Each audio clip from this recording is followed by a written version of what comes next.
Welcome to Follow the Leader podcast. It's a podcast brought to you by the Sand Springs Leader, and we're going to do this every week. We're going to talk about everything Sand Springs. Generally, we're going to focus on sports at first, but you never know. It could morph into other things like, I don't know, we could talk about Bigfoot or UFOs or whatever.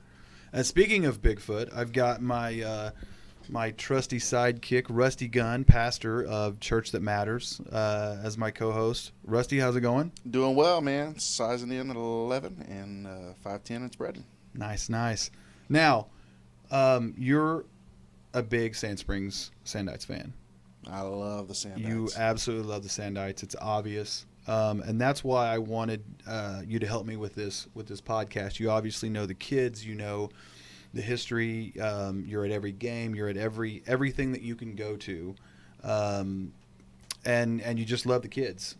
Tell me a little bit about what it is about Sand Springs, what it is about this school that makes you so passionate. Well, I came here 14 years ago, and really God brought me here. There's no question. There's a long story about that, but just that the Lord called me to be in Sand Springs and to make this my home and to reach out to this city and love on it as much as I can. And so that's what I'm here to do. That's awesome. I grew up on the other side of the river. I know you don't like to talk about it, but I moved here.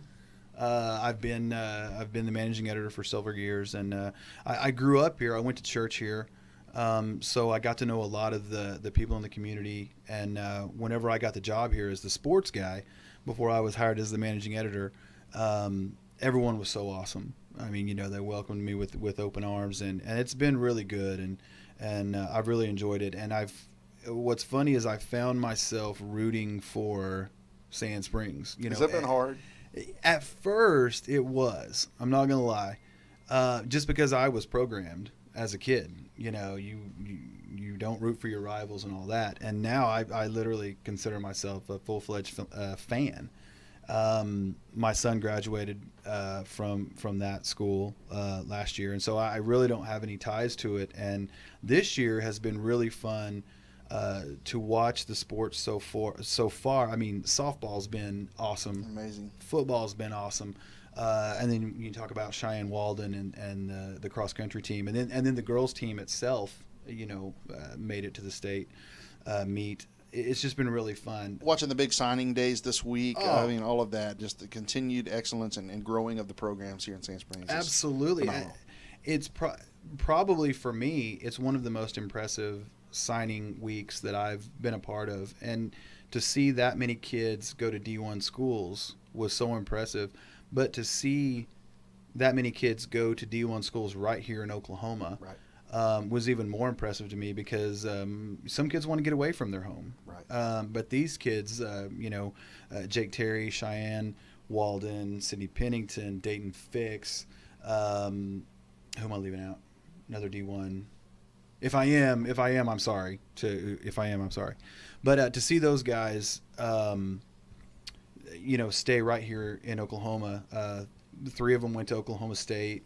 One of them went to University of Oklahoma. So people like you and me can go watch them. It's only 45 minutes away or an hour and a half away.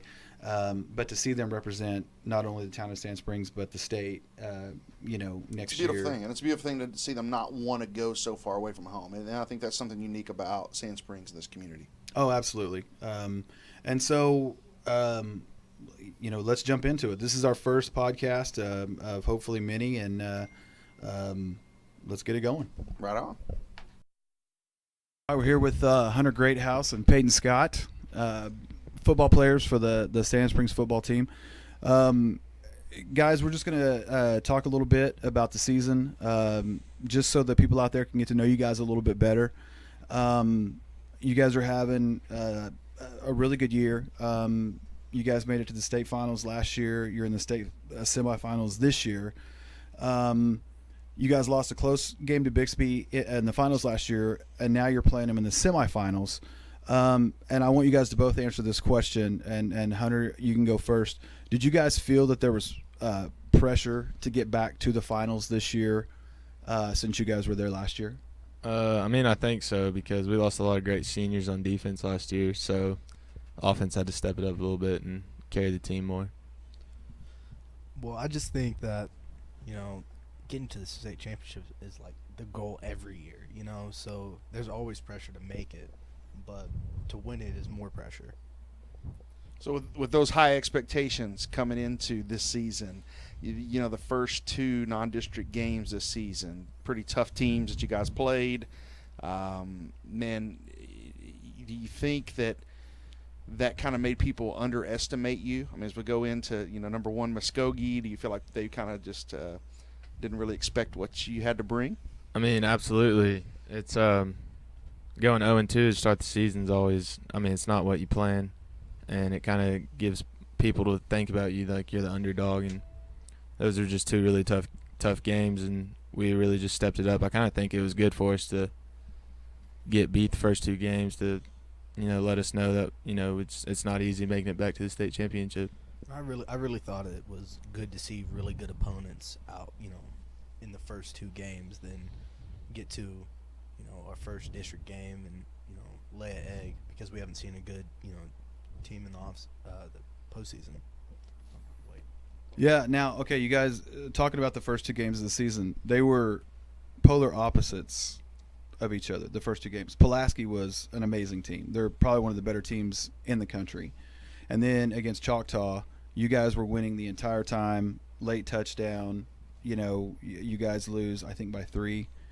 Hunter, talk about Pulaski. Talk about, is that one of the better defenses you've ever seen? Yes, that was the best defense I've ever played against in my life. I mean, those guys were the real deal. I mean, they looked like a small Division I college. Yeah, they had receivers looking like Calvin Johnson. Yeah, and the quarterback was amazing. The guy just threw it up. His receivers ran underneath it. Peyton, as far as Pulaski goes, same thing, defense. I just think that we just saw a lot of stuff that we haven't seen, playing in Oklahoma, kind of. Just they did some things that just confused our offensive line, and they are the best defense, I've played against too, to add to Hunter's.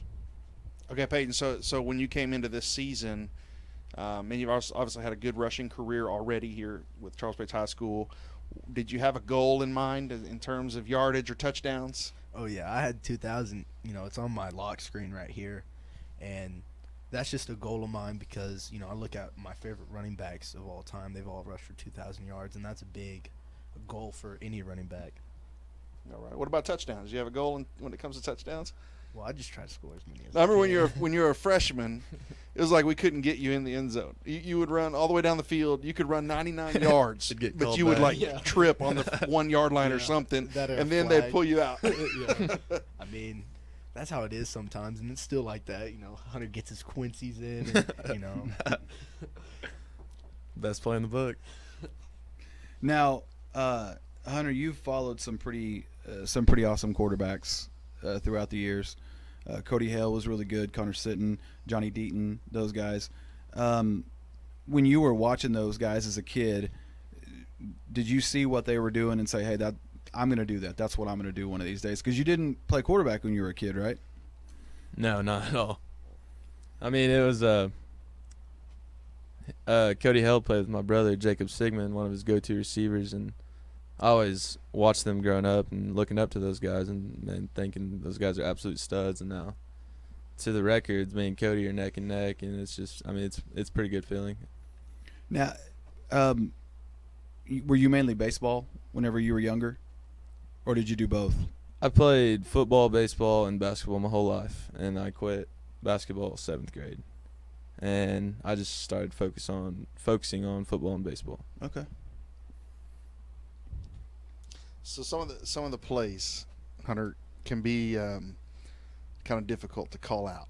So right now, just call out the longest play name. If you're calling a play in the huddle or on the line, Just call it out right now, as if we're Now, about to go. We'll try to guess it, but we don't tell us if we're right, because obviously we don't want anyone to know you guys' plays. But Yeah.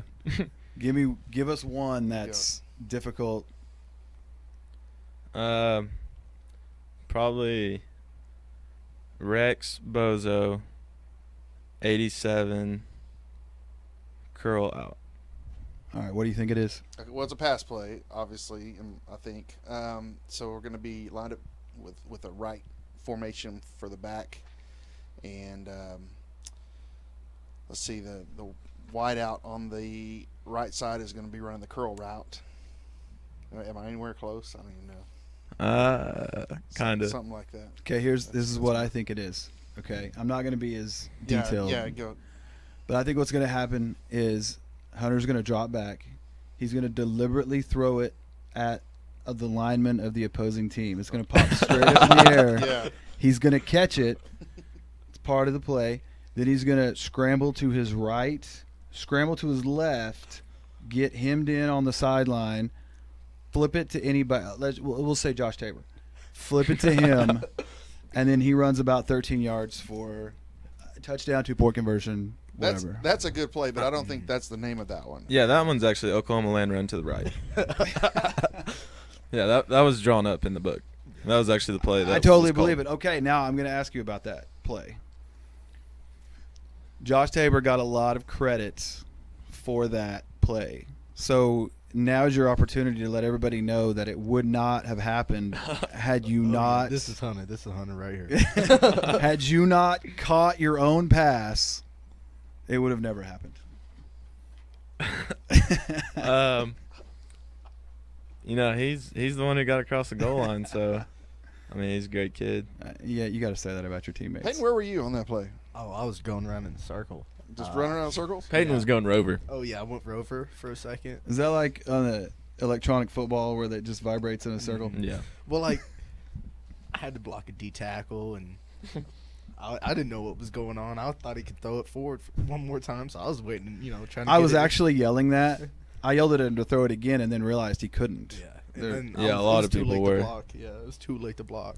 What was actually good was I was watching the Oklahoma-Texas game before that, and I saw the little Texas throw around that they did, and I realized that they never threw the ball forward. I mean, if you do, it's a penalty. Right. And so I was just thinking to myself immediately when I was running for my life that because I had Mac Thompson wide open in the end zone, I would just throw it to him. That would have been. I think that's why I yelled it. Because he was wide open, and then it was like, wait a minute, you can't do that.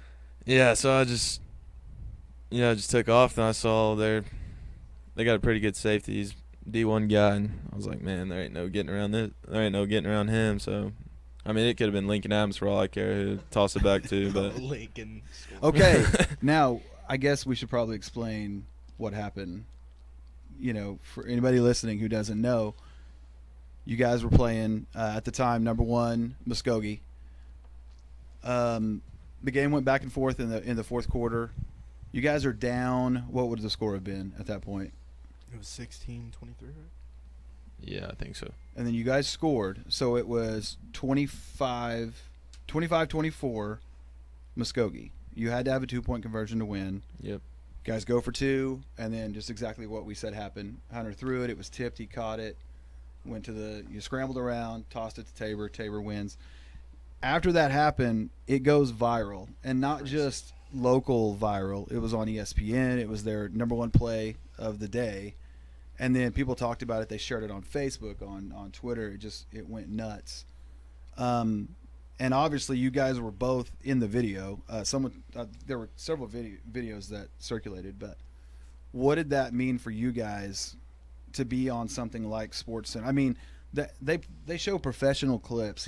Pro teams, NFL. There are college MLB. Athletes, Division II and NAIA, and those kind of people that never make Absolutely. SportsCenter. Yeah.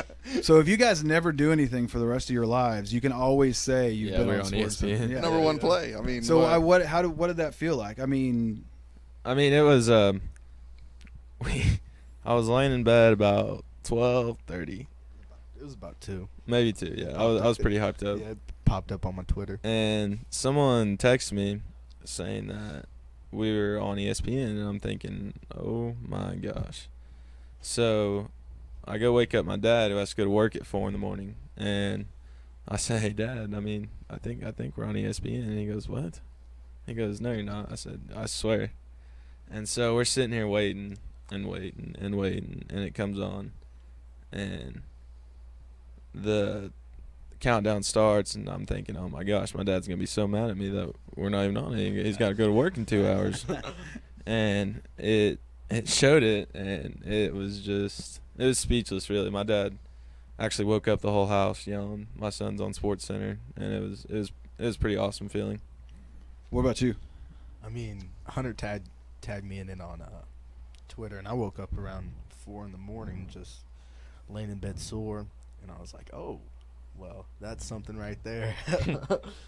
And I got up, and I was like, "Well, number one, There it number one is. in the And world." I think I saw it because you tweeted it, Yeah. you retweeted it, and that's how I saw it. And I mean, that was awesome. Were you able to see it that next day? Absolutely incredible. And at first, I thought, okay, somebody's dubbed this in. Somebody's messing around with some video software, and they're playing, and that's fun. And that's cool. Because I used to do that. I used to be a youth pastor. When I was a youth pastor, I would sometimes take video from our kids' games and put them into the top 10 in Sports Center. So I'm like, somebody's done that, and then Nice. you hear the Sports Center announcer, his voice saying, "Sand Springs, Oklahoma." Like, Yeah. what? Yeah. And it was pretty cool because I go down to the football field on Saturdays and watch the little kids' games, and I was taking an ice bath because I was so sore. But I went and watched a couple of games, and I mean, the kids and parents would walk up to me and say, "Hey, that was unbelievable," and it was just an awesome feeling. So Peyton, aside from the Oklahoma land run, obviously, is there a play that when it gets called, that just you're just jacked up, like, this is my play? When he gets to throw it. Well, I mean, that's never happened, but We haven't seen that this year, right? I Have mean- we? mm-mm. Okay. I mean, every play that's a run play, I kind of get really excited because, I mean, So you're like, just give me the ball. yeah, just give me the ball and let me go. And I don't know, I kind of like screens, because I can go 80 right here. Yeah, You and get out score. on the edge and do your Mhm. thing. And in the stat book, it's a passing touchdown. Yeah, so it's good for Hunter too. Yeah, Yeah. I like it. Hardest hit ever. Who's hit you the hardest ever? Brendan Evers against Bigsby about 10 times in a row. Was that this couple weeks ago? Yeah, Yeah. You got up slow a couple times. yeah. It was it hurt Yeah. bad. Peyton. I'm trying to think. You're like, nobody can hit me. No, but yeah. One of our teammates back in, I want to say it was 4th grade. Gage Fain, big Gage Fain. He hit me. We were doing the Oklahoma drill. He got me pretty good. I never give him his credit because he doesn't need to know that. But yeah, he gave me a nice little pop. Now, those who don't know football as well, explain the Oklahoma drill. Okay. Well, there's multiple ones. Sure. So we had it where we had 2 linemen. Well, it'd be 4, 2 against 2, and then there's a linebacker and a running back. And we weren't that far apart. Some people run it, very far apart, but we weren't very far apart. Gage Fain just tore this lineman up. And as soon as I got the ball, I was like, whoop. Never cried on the field, but thought about it. See, Hunter gets to wear the red jersey. He doesn't Yeah. have to do those. Yeah, I get to wear gold in practice. Man. That's cheating. Yeah. I thought Hunter's hardest hit. Back in my too. day, we didn't do that. Oh. Yeah, so the quarterback was fair game. Fair game. I really thought Hunter's hardest hit he was going to say was me back in 1st grade. Oh my When god! I knocked the Wow. breath out of him for the first time ever. Dude, did you cry? I lay him out every day in practice.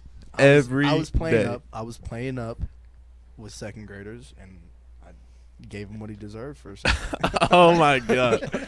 I didn't know. One, I did not cry. I couldn't breathe, so tears were not flowing down my face. But ever since then, ever since we started playing back together my sophomore year, he comes up to me and says, "Hey, Hunter, you remember 1st grade when I knocked the breath out of you?" And it is almost every week he mentions it to me. Well, I think now everybody should mention it to him. I when think they so, see yeah. Hunter Yeah. out. Oh, yeah. Yeah, in because public. I lay him out every day. Yeah. No one ever mentions that Okay. that part. I got to ask you guys, your offensive line. I mean, obviously, you know, you guys can't do what you do without him. Give him a shout out. Who's your offensive line? Name some names. We got Lincoln Adams, one of my longtime best friends at left tackle, is my blind side. Then we got Myron Kreutzer Jr. It's Kreutzer. Yeah. Yeah. And then we got sophomore Cameron Lyerly at center. Mikey Carper at right guard, long time. I played with Danny Ropp, my right tackle, Mikey, and Lincoln. We're the Sandite Black, and we grew up together and played together our whole lives. Nice. You got to throw in Zach Blake. He's Blake's a in there sub too. Yeah. And Caleb Mallory. Yep. Dash Fleshman playing tight end. Yep. Now, I mean, those guys are, you know, like I said, they're the key parts. Yeah, of our they team. allow you guys to do what you do. Are they a pretty tight knit group? Yes, actually. I see when I'm not going to lunch with them, I see them go to lunch together almost every day. And it's probably because Lincoln's girlfriend's in college. That's probably the only reason why. But Yeah. we still love them. Yeah. That's awesome. Okay, what's the deal with the hair with the linemen? Oh Lord, Myron Kreutzer. I mean, all of them. Rob, Well, Adams. Yeah, I don't know what it is. They just Well- got a little pack. Yeah, they just think it's cool to have long hair and like beards. Yeah, Who we got has- a bunch who has of the best hair? lumberjack. Like if they had to do a shampoo commercial, Oh, Kreutzer. No, Danny Robb. No. Danny Robb's is pretty nice. I'm going Danny with Rob. Robb Yeah. by That- far. That's pretty nice. Myron Kreutzer is a mixed man, black and white with blonde hair, blonde afro. Let me say that. That's pretty impressive. And that thing, he comes to school It's in nice. the morning. It's Yeah, soft. he'll come. It he'll is come crazy. He'll It's come to soft. school in the morning, just getting out the shower, and he'll wring it out on us. We call it his afro juice. Yeah, that's gross. Well, I was just gonna say, I just noticed almost all of them have hair. The flow in the back. Yeah, except for it's really impressive, actually. Carper and Lowry. Really. Yeah. Okay, I got to ask a question now. I'm kind of putting Rusty on the spot here. Before every game, he has this look, just this. I can't even explain it. It's kind of intense, but he comes up to me and he tells me that the pregame prayer was the best prayer ever, and Yes. apparently it gets better Oh, every yeah. week Yes. because he keeps saying. Is that an accurate statement? Whenever he does the pregame prayer, do you guys feel like God's on your side when you leave that tunnel? Absolutely. Every Friday, right after the offense warms up, I go over to him, and we give him a hug, and it's every Friday. And then we go in the locker room, and what pumps me up the most is when we say the Lord's Prayer. And who's ever holding my hand, I'm sure it's close to breaking because I'm squeezing it and I'm geeked up for sure. I know Rusty's very passionate about his Sandites. And, Yeah. I love it. I love it, before games to have him come in and, say, a great prayer with us. Awesome. I was really hoping they would say no because I want to be able to make fun of you, but Well, I was telling him to put that in the stats. Like, it's good. He Most really- pregame prayers. pre- he's not pregame prayer kidding. was- He's asked me to put it in the stats. Yeah, it's a significant part. I remember, I think it was last year. It was probably the Bigsby game of last year. He's on the microphone, and he's like, "Get up, Santa fans. Because you all know Sand Springs is a second-half team." And he is geeked. Oh, And yeah. the microphone's going out because he's yelling it. I loved it. It gets me pumped. I'm afraid he's going to blow the speakers. He might. Oh, yeah. I mean, it's It might be due. legit. I've been threatened. Okay, we're going to do some rapid fire questions, but I want to ask you guys real quick. I put out on Facebook and asked a few, if anyone had any questions for you guys.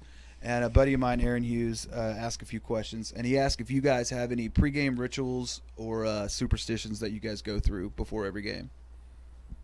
I always spat my own ankles. I basically tape my own ankles. I mean, a lot of the guys go to our trainer for it, but I mean, it's just something I do. And then I always tape my own wrist. I'm more of a music guy. I listen to Wildflower by New Birth. I cry during it sometimes. Peyton has to get on the breathing. Oh, and machine. I take a breathing treatment before every game, and I gotta have long socks on. That's just a. Okay. Okay, so funny story about pregame rituals. Please. And we always pray with the team, right? But before we do that, I don't even know if you guys know this, but we always step out and the coaches circle up. Yeah. And we have prayer time there. And the first 2 games, we actually didn't do that this year. Just crazy, the travel and everything and whatever. And so then all of a sudden the guys were like, wait, we haven't been praying before the game. And so, okay, so we get out and we circle up and we're going to do this. And Jay Fleshman, he says, well, last year I was always on Rusty's left.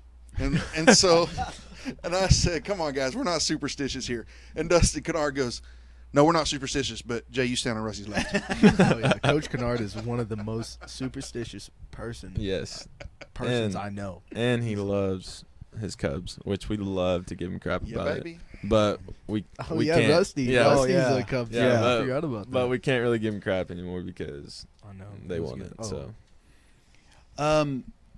Are there, and this is for both of you guys, are there any pro or college players that you guys idolize? Like that's your guy. That's the guy that you try to emulate. Current? It doesn't matter. mine would probably be football. It'd be Baker Mayfield. Just the way he's a leader and gets everyone going, and the plays he makes are just stunning. Yeah. And for baseball, it'd be Noah Syndergaard for the Mets. Okay. I mean, football.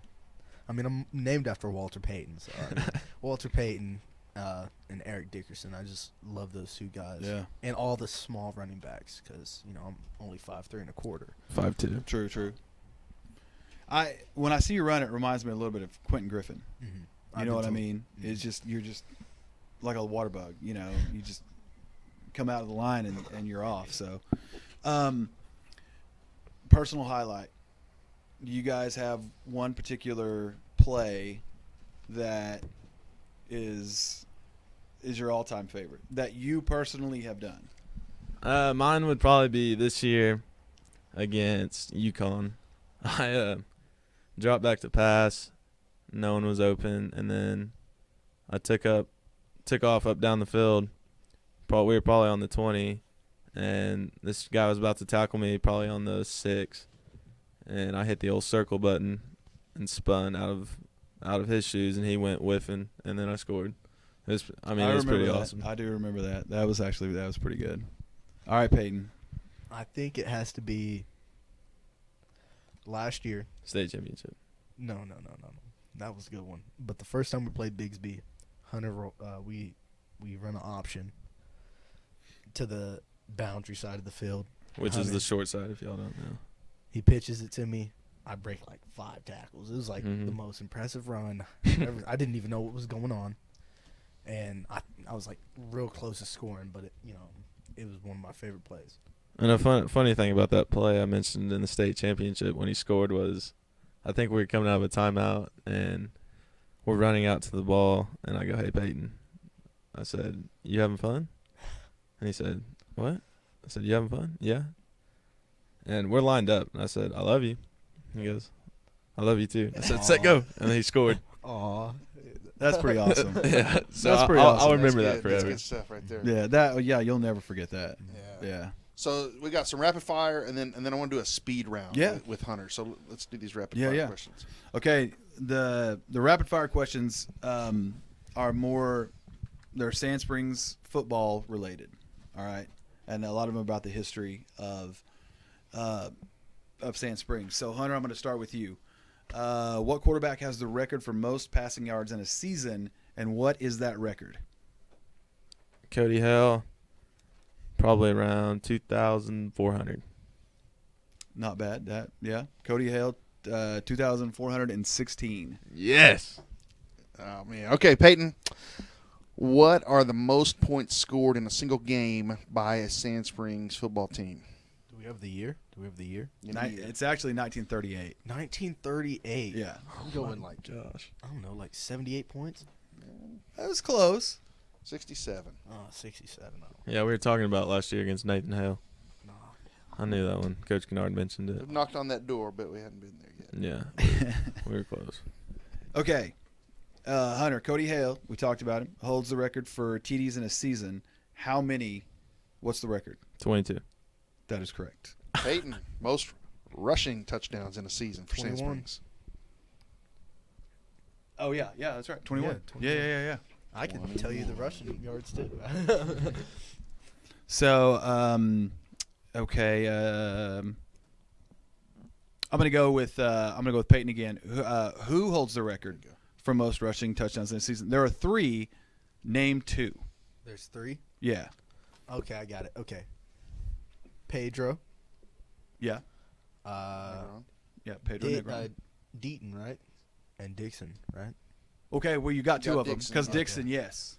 It was Zenick Farrell. Zenick Farrell. Zenick. Yeah, but you got 2. Hopefully Zenick's not listening. I don't want to. He's crazy. I'll tag. I just saw him tonight, so I'm going to text him. Yeah, after this is we'll over. tell him.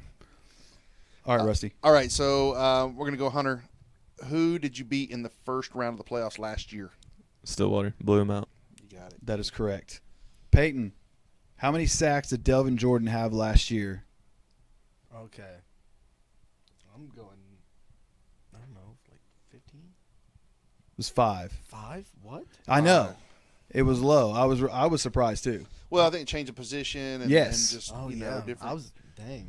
Yeah. How many? Different has? role last year. He had Yeah. a different I role. think he has. How many Well, did he I have? mean, he his almost freshman had year? that Yeah. last week. I Yeah. mean, Didn't he have like 12? He has 12 on the year. I think so. Oh, that's what I I threw you off right there. He's a freak, man. That guy. Oh, he Lord. can He's line crazy. up. He can just line up and play anywhere. Yeah, we really think he's like 28.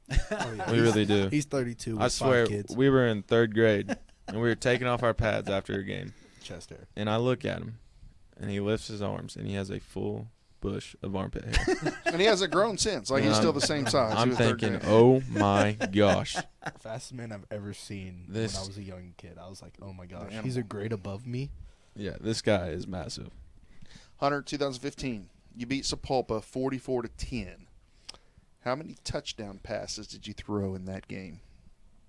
3. That is correct. Absolutely correct. Peyton, what year did Sand Springs win their only football state title?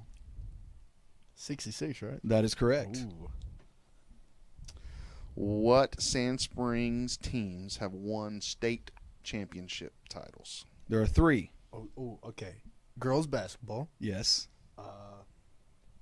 66 football team. Yeah, 66 Yes. football. And wrestling. Yep. You got it. You know what year? For wrestling, Yeah. 73 or 74, right? 71. You were close. Hey, that's not bad. That's not bad at all. All right, Hunter. You got to lead the team, right? And a lot of times you're having to make quick decisions. So this is quick draw. This is just speed round right here. I'm going to ask you 8 quick questions. Got to have answers, 8 questions in 80 seconds. All right. Are you ready? Favorite football movie? Longest yard. Favorite college football team? OU. If you could play any position other than what you play, what would it be? Running back. Favorite teacher? Coach Smith. Last meal that you ate? Pizza from Domino's. Favorite cereal? S'mores. Favorite TV show? ESPN. Year you were born? 1998. Prettiest girl at Charles Place High School? Destiny Mendenhall. All right, that's all we got. That was there was no time in between that question. No hesitation. But he had to think about it. I didn't know ESPN was a TV show. Apparently, Hey, it is when you're on it. Nice. Nice. All right. Do you have any? Do you have? We can do the same questions. I can do the same questions. Okay, do the same Oh, questions. But no. now he's prepared. All I right. know. Oh, no. Do them fast. Do them All right, fast. favorite football movie? Friday Night Lights. Favorite college football team?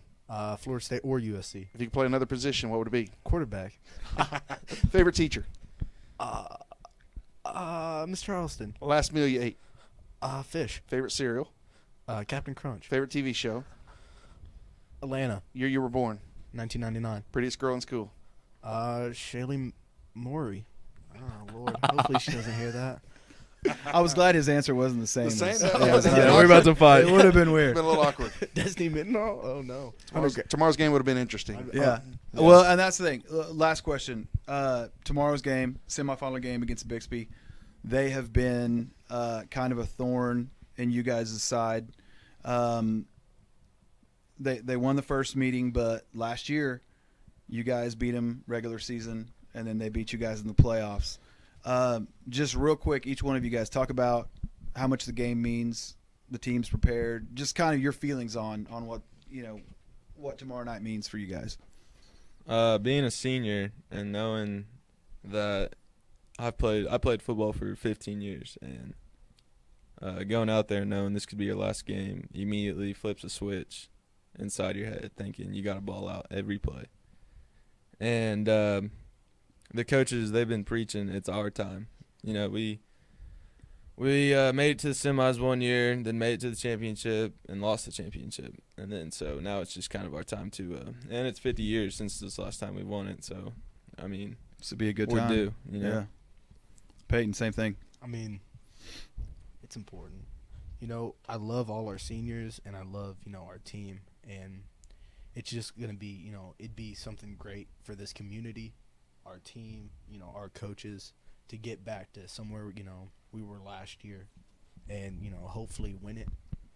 But Hunter said it himself, and, man, it's just what he did, what he just said, it covered it all practically. What does it mean for the crowd to actually show up at the game? Yeah. So you can play for an empty stadium. Is that the same?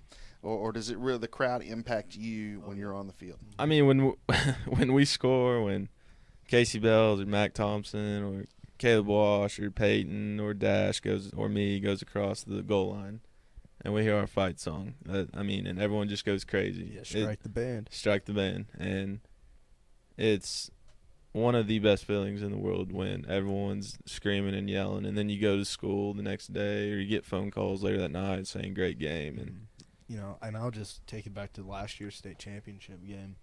13,000 people, yeah. right? Oh, yeah, just full of Sand Springs, you know, and that's what you dream of, you know, when you play in Sand Springs since you're a little kid. When you walk out of the locker room and you peek over the tunnel and you can't see the bleachers. Mm-hmm. I mean, that's just how many people there were, and I'm sure there'll be probably close to that tomorrow close night. Game, yeah, close game. All I ask is when we're on offense, just be quiet because Third down. Yes. When the defense is on, Yes. you gotta make noise. Oh, You gotta definitely. make noise. But when the offense is out there, just please, because last year, Danny Ropp at Sepulpa in the semis, I said, set, go.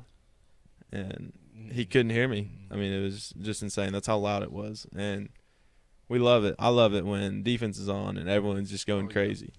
Going crazy. The band's playing, everything. Just Yeah. trying to distract the other team. That's awesome. Well, I know that for me and for Rusty, we want to see you guys not only play another game after Friday, but win another game after Friday. And so good luck. I just want to thank you guys for coming in. This was our first podcast of hopefully many. And, you know, you guys are welcome to come in anytime. I really appreciate it. And good luck tomorrow. And Rusty, you got anything?